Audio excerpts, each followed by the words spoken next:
Welcome back. Fox 59, your local election headquarters. Just 48 days now to Election Day.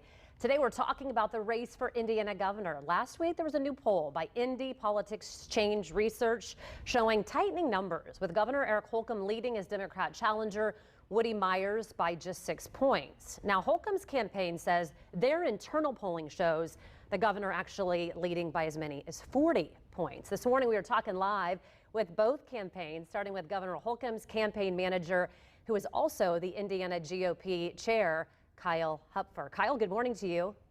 Morning, Angela. Hey, good to see you. I know you're standing in for the governor today. First, we wanted to talk about those polls I just mentioned. What do you think of those numbers? Is the race for governor closer than you all think? No. I told Abdul that he should ask for his money back on that poll.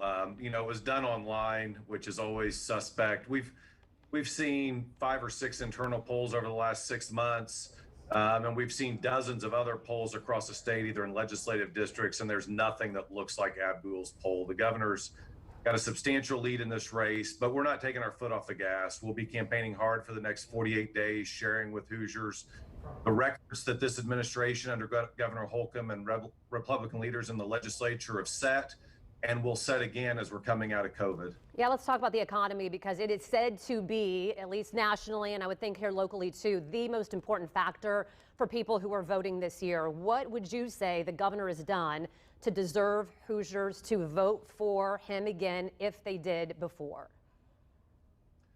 Well, we're really coming off of 4 years of record levels of job creation. We're over 100,000 new jobs created in the state, record levels of wages, over $28 an hour, the kind of jobs that Hoosiers deserve and need.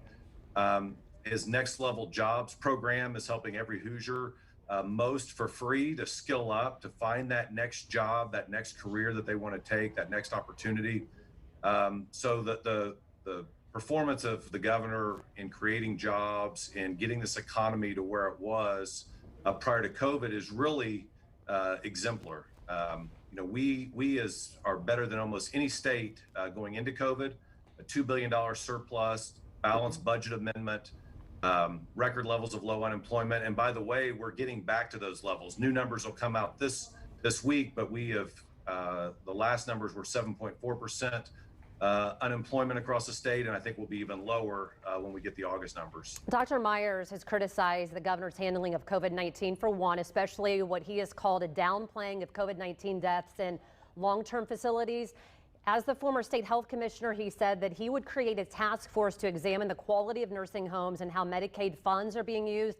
That has been in a lot of Indy Star articles, a lot of criticism there. How do you defend the governor's record? Well, obviously, Dr. Myers hasn't been paying attention during the COVID crisis because they've had task force in the nursing homes for months. It's obviously the most susceptible population to COVID, and there's been a tremendous amount of attention paid to those particular most vulnerable Hoosiers. I think when you look at the governor's performance, and listen, Hoosiers have got to see it firsthand, first daily and now weekly in press conferences. Again, few states are performing as well as Indiana. The mask mandate, while all of us don't like to wear masks, it's not very comfortable. It's definitely different. Mask mandate's working. You've had a number of days here where we've been under 5% positivity rates. Our R-naught factor, which is kind of the transferability, is one of the top few states in the country where we're under a 1. So transferability is low. So we have definitely slowed that community spread. And again, Indiana is faring better than almost any other state, both economically and on the healthcare side of this crisis. Kyle Hupfer, thank you so much for standing in for the governor this morning. We appreciate your time today.